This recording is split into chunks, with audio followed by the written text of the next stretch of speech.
All right, so all I've done here, and I just broken it up to a 90-degree rotation, 180-degree rotation, 270-degree rotation there, okay? Now, these are the points that we start with here, okay? XP and YP. So in your homework, I believe one of those points was, oh, I lost my paper, 4, 8, right? That's the first one we started with, okay?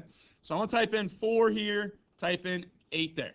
And that's all that, Excel, that's like, I don't have any formulas kind of in the background here. These are just cells that you can type in anything you want to, okay? We rotated that around, -2, -1, okay? Now I do have, and I'm going to delete these out, but I do have equations right now set up behind here, okay? And think about what you would have done by hand yesterday. You took the x value of P minus the x value of R, right? Okay, that's what I asked you to do in kind of the column and then work by hand. And that's exactly what you would do when you find your rotation point, which we're saying is that x sub R. And you call that 0, 0, and you start renaming x sub P, y sub P off of that. You're essentially doing subtraction. So what I can do with Excel is I can type in a little formula here. When I hit the equal sign, it says that everything after this is going to be a formula that Excel kind of pulls values from. And I've already kind of written generically what I want my formula to be. I want it to be XP minus XR. But XP was 4, right? So XP is whatever is going to be in this block right here. So I'm going to click on that block. Okay? And you see it, it's calling it B2, right? Okay?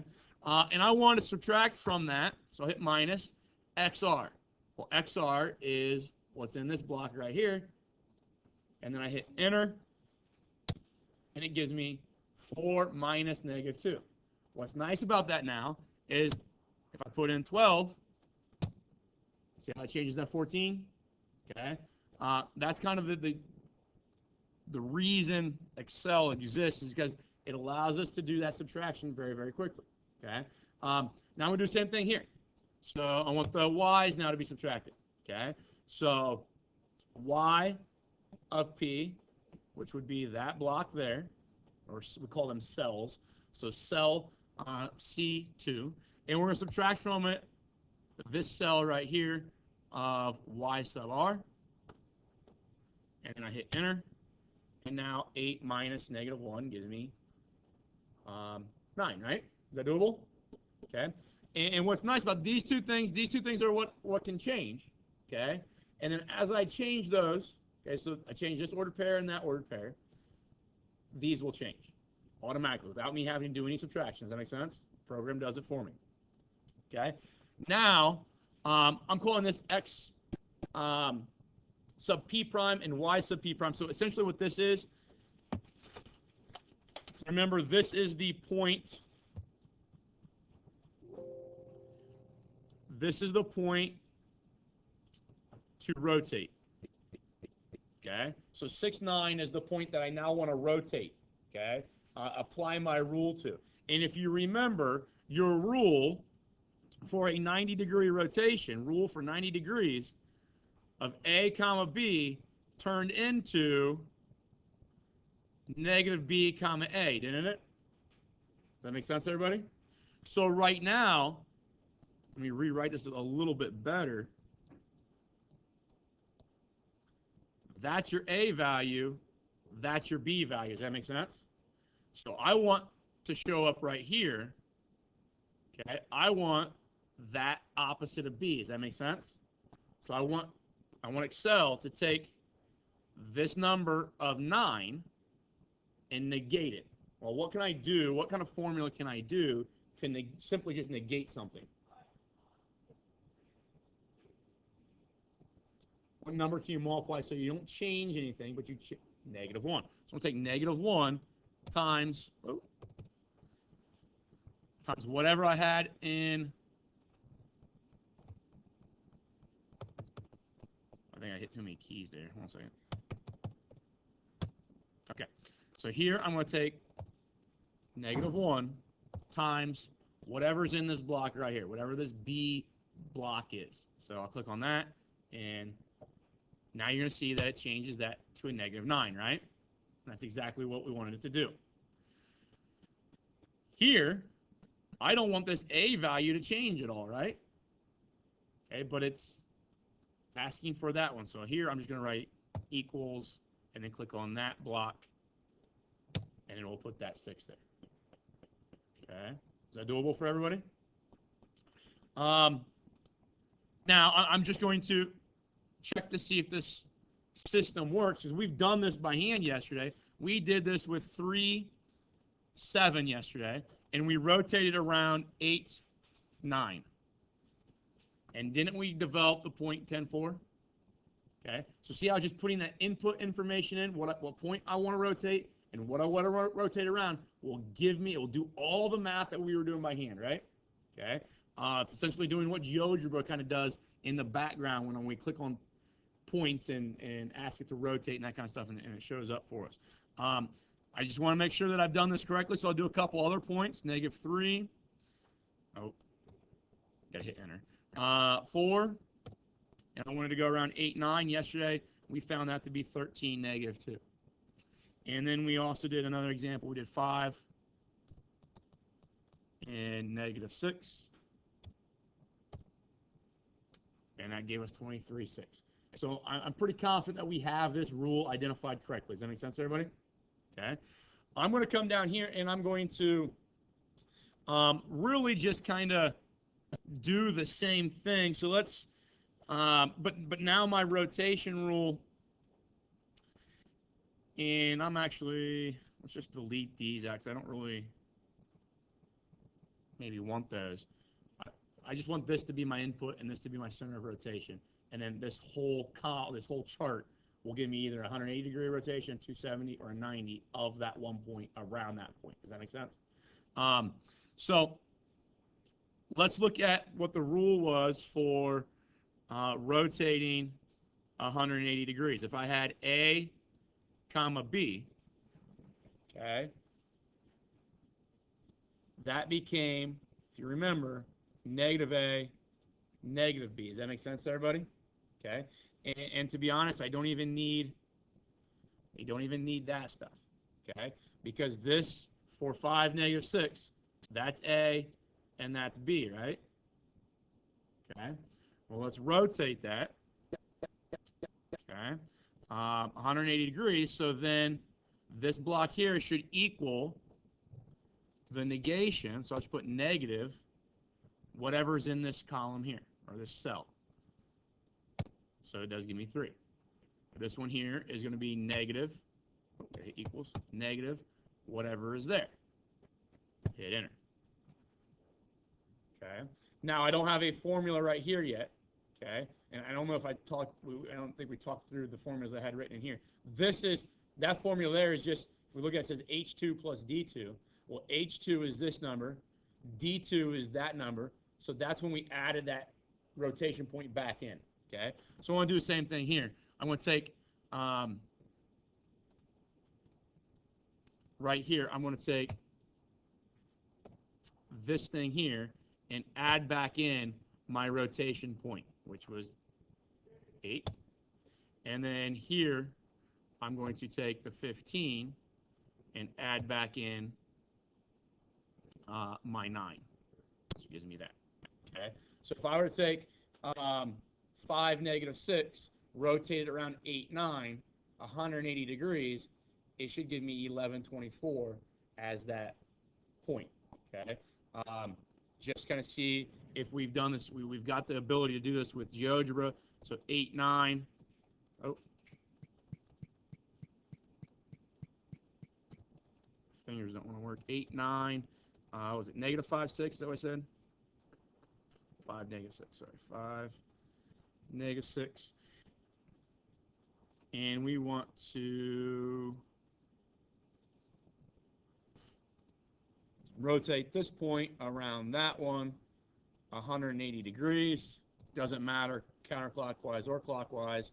And I get 1124. Is that the same number? Okay. So we do have the right formula in here then. And if you remember, so we'll do the same thing down here for 270. And this is what would address your homework question. I said rotate 270 of a comma b, and then that became b comma negative a, right? Okay. So in this column here, or this cell, I want our b value, which would be this one. And in this cell here, I want the opposite of what was in, or what your a value was, so that. And hit enter. And now here, again, I'm going to take this and add back in my center of rotation. And then this will be the 3, add back in my center of rotation. And that is not correct. Right, so you guys, oh, sorry, never mind. I was thinking that I had the point that you guys were doing for your homework. So that should be all right. If we just ask to rotate, again, this point around that point, but do 270, you see negative 712, which is what we found. Okay, so we just create, essentially we've created a program here, guys, that is going to rotate a point around any point that you want to, as many times as you want to, very quickly. Now, it took some algebra, it took some time to write that first kind of generic set of formulas up, right? But once I type those into Excel and we do our homework question, okay, if this is, our first point in the homework was 4, right? Come on. 4, 8, okay? And we wanted to rotate around -2, -1. And you see as I type things in, all these other values start changing, right? This should have been the one that you got for that rotation in your homework. You should have found it to be 7, -7, okay? Was that pretty quick for just typing numbers in and seeing when it gives back? Okay. If this is 12, 16, okay, did you guys get 15, -15 for one of your rotated points? Okay. And then this is -8, and this would have been -5. So you get -6.5 for the third point. Okay. So if you got those, that tells me you have the skills, you have the ability to apply those algebraic formulas to rotate as many points as you need to. Okay. Now I had you do 3, and I was just trying to think back last night. So if I did 3, how long did that take me to do 3? If the question was, okay, now let's rotate an octagon and rotate it 90 degrees, and then rotate 180 degrees, and then rotate 270 degrees. You're doing a lot of work there, right? You'd be rotating 24 points. If I had to do all 3 of those rotations, that's a pain in the butt. If we got this program, is that much faster? All right. So the reason I show this is I want you guys to see the benefit of those algebraic formulas. Okay. Yes, we can cheat things and count with a picture and all that kind of stuff. But if I've got these formulas, it allows a lot of efficiency to occur. If you're interested in coding, or I always get people say, I want to write video games or something like that, or develop video games. Please understand that when you do that, when you go into those career choices or robotics or whatever, those things are manipulated with mathematics. Okay, when I'm playing a video game and I push the circle button and my character spins or whatever, that's because there's math behind the scenes telling them that when user pushes this button, kind of like when user put in -8 for x sub b, computer or program output this value or output this motion. Does that kind of make sense? Okay. So we used our geometry to create algebraic formulas, and then we applied the algebraic formulas inside a program to make things a lot faster for us. Okay. And we can do this with a lot of the things that we come across within transformations. Okay. You guys ever use like Symbolab or anything like that? Help me solve, or what is it, Mathway? Come on, Gage, I know you've used that. You look at it like you have absolutely no. There are programs, there's online calculators out there, guys, that you can go to, type a number and type something in, and it spits back information to you.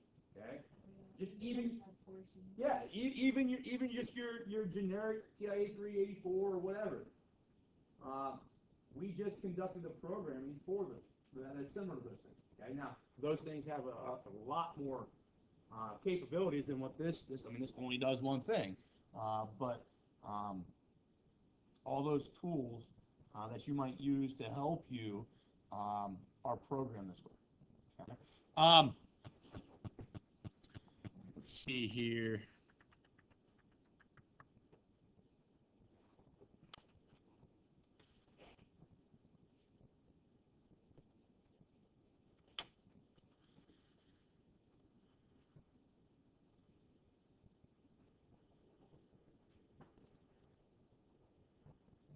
Well, let's continue talking about dilations a little bit. Dilations are, I think you guys are going to find out that they're pretty simple if we're dilating about the origin. And I don't know if I used that word yesterday. When we say about, it just means in reference to, or they might say the words dilate in respect to the origin. Okay. Ultimately, what that means is that when I dilate this shape, okay, whether I make it larger or I reduce it, it is going to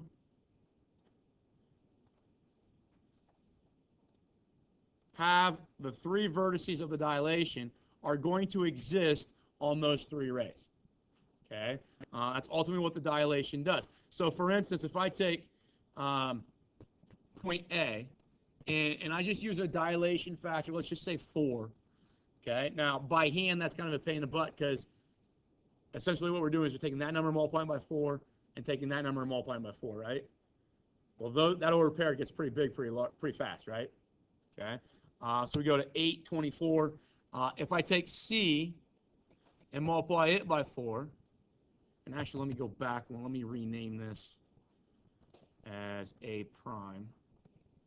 Okay, let's say that C prime is equal to C times 4.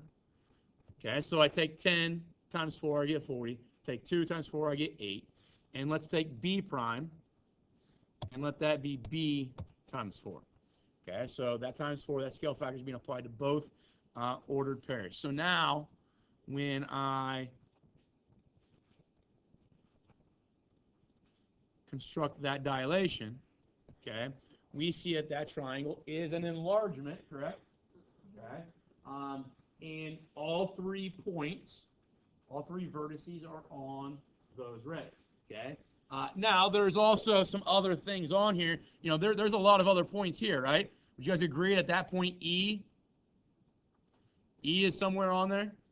So if I put a ray through E, okay, that is going to map in my dilation. It's going to map to that point right there. Okay.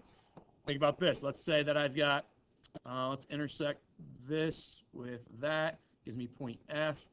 Let's look at point F. It's ordered pairs. Okay, now it's an ugly ordered pair, ugly number, which is kind of what I want here to kind of prove my point. F and E don't really have a nice relationship if I look at them, right? Okay, but if I take, I guess not E, I didn't want that point E, it's, I apologize. Let me hide that one. It is show object. It would be this point down here.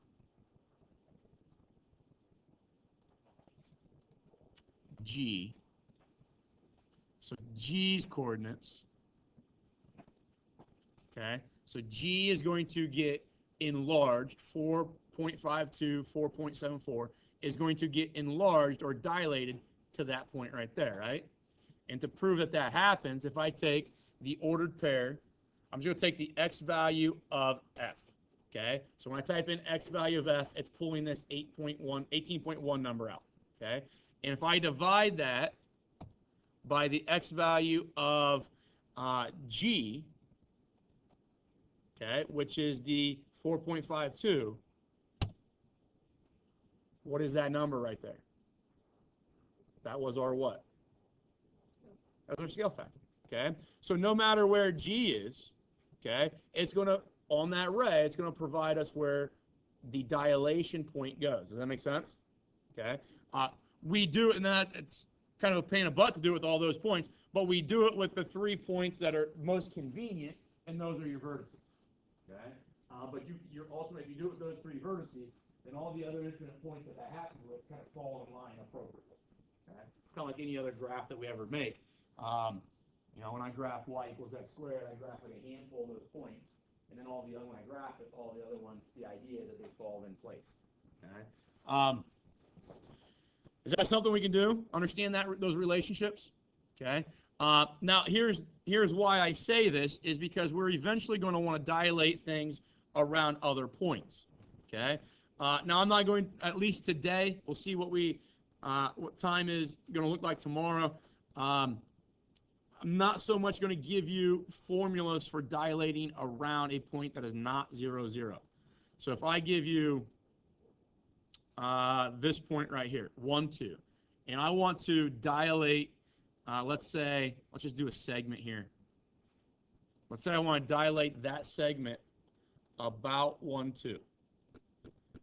Okay? I can no longer just multiply by my scale factor. Okay? Just like the rotations. Our scale factor principle, our process of saying, like let's use a scale factor of 2, just to make things a little bit easier. That rule is based on the origin. That's based off of 0, 0. Okay? This is not 0, 0. Okay? But can we make it 0, 0? Yes. Okay? So I can put in x equals 1, y equals 2. I put in those fake axes, right? And if I put in those fake axes, just like we did with rotations, we should be able to call this point 0, 0. And this point here is going to be what? 1, 3. This point here is going to be what? 4, negative 1. Good. Okay. Now, because now these points think that this is the origin, can I now double those red points? Does that make sense? Okay. So I'll double those red points, and when I do that, I'm going to get what? 2, 6. So 2, 6, and I apologize real quick because this is going to slide things around here. So let's see here. If I double that, I want to be. Just wish I had more room.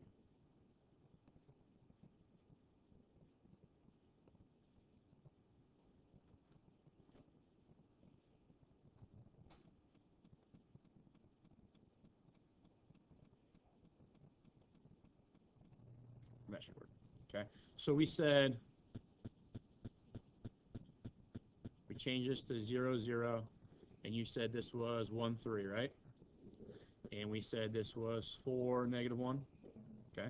So if I double 1, 3, it gives me 2, 6. So I'm gonna go from here 2, 2, so that's 1 grid line because I'm counting by. Or sorry, no, that's 2 grid lines. So still didn't do what I wanted to do. All right, so I want to try to avoid. I apologize. I wanted to avoid counting by 2s on my grid line, but I can't. And that becomes the issue with dilations, is that these numbers get large pretty quick. So if I double that's 2, 6, right? So I'm going to go from here over 2 and then up 6. Okay? So over 2 would put me about right here, correct? Okay? And then up 6, there's 2, there's 4, there's 6. So it gives me that point right there. Okay? So that is 2, 6. Based off of this red point being 0, 0. This one's going to turn into what? 8, negative 2. Okay? So there would be, from here over is 1. There's 3. There'd be 5. There'd be 7. There'd be 8, right? Okay? And then I'm going to go down 2. So it would put me about right there. Is that something we can do? Okay. So now, obviously, off of this being 0, 0, we said that was 8, negative 2. Okay. But we don't necessarily want to use these axes, right? To name that, we want to use the traditional axes, this being 0, 0. So what would this point here be if we count off of that 0, 0? 9, 0. And what would this one be? 3, 8. Okay, is that the same kind of approach or process that we use with rotation? Okay. I'm not going to give you formulas that allow you to maybe, we did remove, at this stage here, we removed the 1, 2 from the 2, 5, right? Okay, to get 1, 3. Does that make sense? Okay. 2, 5 minus 1, 2 gives me 1, 3. 5, 1 minus 1, 2 gives me 4, negative 1. Okay. But then adding that back in after I dilate, so dilate this to 2, 6. Let's see if I add that 1, 2 back in. I do end up with the 3, 8, so I can do that. Okay, I can add that 1, 2 back in if you want to. Does that same thing happen here if I add 1, 2 back into this? Yep. Okay, so that works. That's okay. But we see then if I ask GeoGebra to actually dilate this, it does have this ability. So I got to select a point or an object. So I want to dilate that. I want to dilate around A, and we use the factor of 2. See if it gives me that same segment. 3, 8, 9, 0, right? Okay. So in regards to dilating around a point that is not 0, 0, you still can use that same approach. Now here, I want to put in these rays real quick that go through B and go through C and show that they go through C prime as well, right? Okay. So the way I've set this up is that this is this red one is the dilation. This is my static one. But no matter how I dilate, is that dilation always on those 2 rays? Or the endpoints are always on those 2 rays, okay? And that's no matter where, B and C go, okay? Still on those rays. So here's the question that I'm going to eventually ask you. Let's see here. I'm going to hide something to you real quick. Well, I'm going to change it and you can't see it. Because I don't want you to.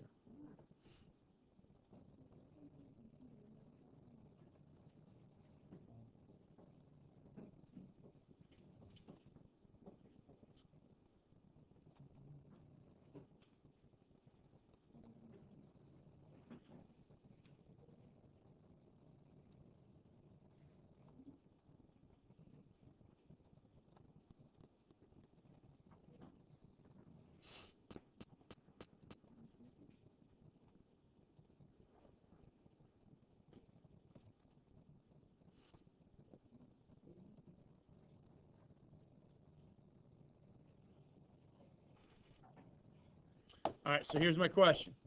Okay, I'm going to give you this, and I'm going to tell you this is your image. This is your pre-image.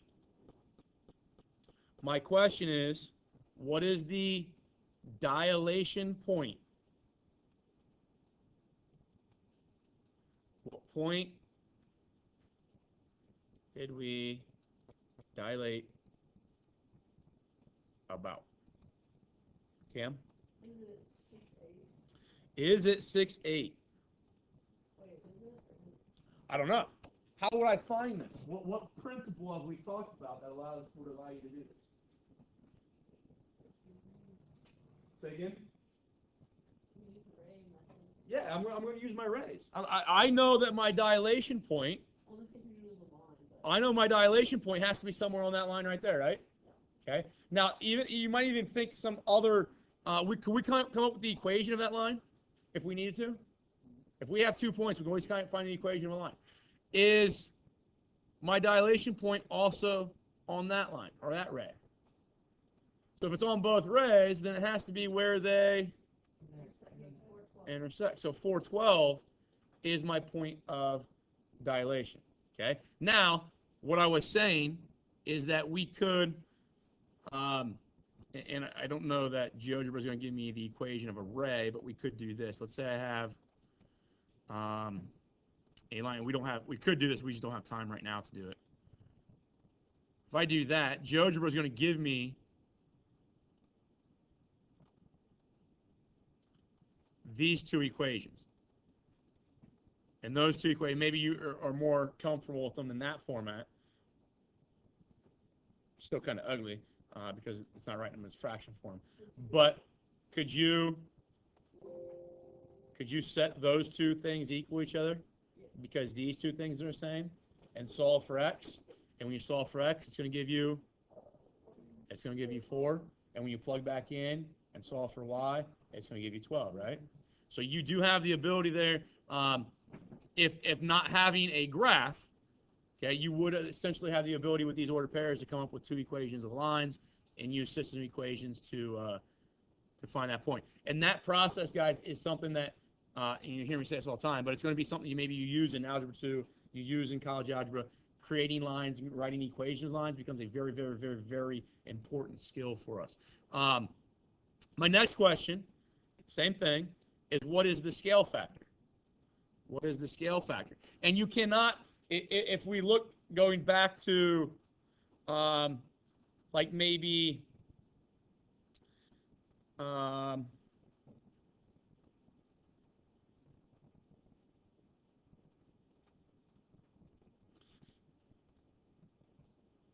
if I looked at this question here, and I'm just going to dilate this around 0, 0. I got to put 0, 0 in.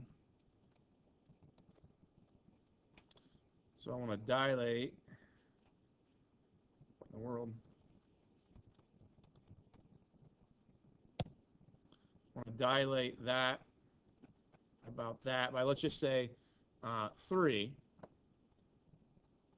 If I looked at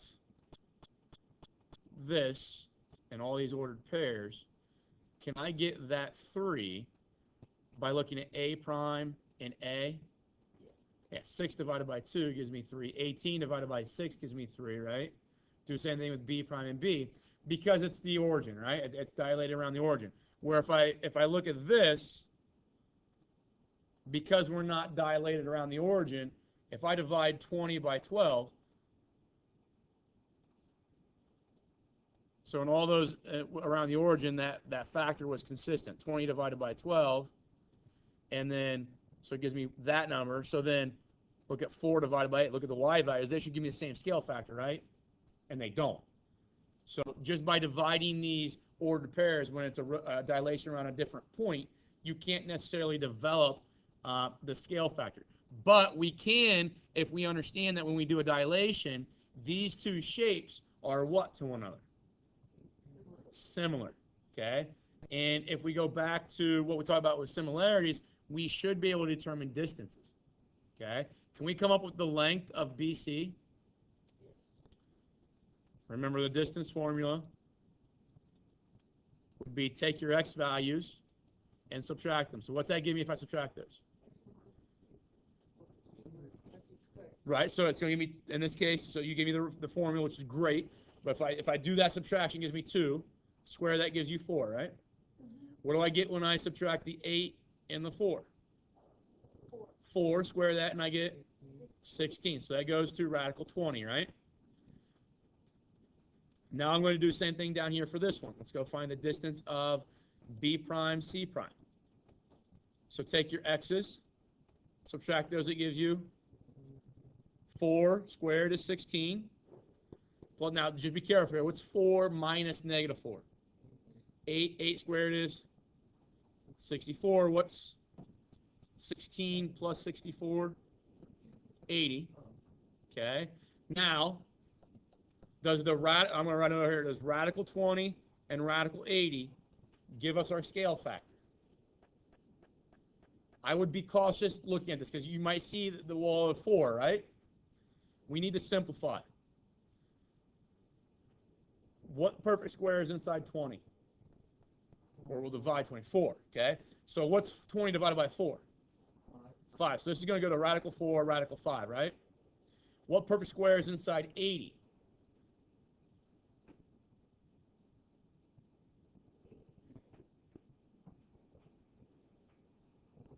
16, okay? 16, if I had 16 nickels, that gives me 80 cents, right? Okay. What is the square root of 4? 2. What's the square root of 16? So if I divide these two things, that's how I'm gonna find my scale factor, right? It's a ratio, it's comparison through division. What's gonna happen with these radicals? Cancel out. What's my scale factor then? 1/2. Where if I looked at this, what are people gonna think my scale factor is? 1/4. Okay? So that's why we have to simplify. And it's because that perfect square of 4 is actually common in both those.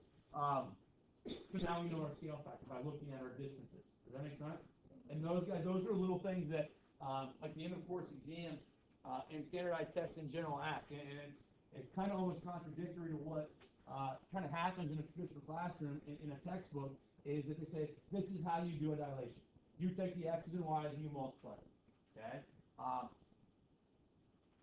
Maybe you even learn the processes for finding the dilation around a point that is not 0, 0. Okay? But then when you get those tests ask you for a better understanding of the concepts. Not so much can you be robotic, because I think anybody can be robotic. Say, I take these x values and these y values and I multiply them. Everybody can do that. Third graders can do that. But can third graders understand how to work backwards from the image to the pre-image to find the dilation point and to find the scale factor using the principles that exist with dilation? Does that kind of make sense? Okay. So a lot of times those questions on those tests kind of ask like a reverse method of thinking in comparison to how you were maybe initially taught the material. Okay. So that's why I kind of ask those questions every once in a while. There is an assignment in Math Excel. It's not due until Tuesday of next week. The assignment that I assigned yesterday is due tomorrow. Hopefully maybe now, I know there's a couple questions towards the end of that assignment that were similar to what we just did, so maybe that will help you. I'm going to assign a take-home test tomorrow. It will be due the following Friday. I've already sent that through an email to you, so be on the lookout for that tomorrow. And we're going to wrap up. Transformations tomorrow. We didn't really get to. I'm going to add this. We kind of went too slow in this class in what we covered in the last class. So there's a couple things with what we call compositions that we need to talk about that are going to really help you get through the homework that I opened up today that's due Tuesday. So maybe not start that until tomorrow, but it is open if you want to. And I show similar exercises that help me solve this. So if you want to use those to get it done, you can. There are some notes that we need to get through that assignment. Suppose if we're supposed to get like a lot of snow next week, what if we get like a day canceled or anything with a Do 8:15 on Friday. Because it's gonna be something you can turn in online. other question? Huh? Huh?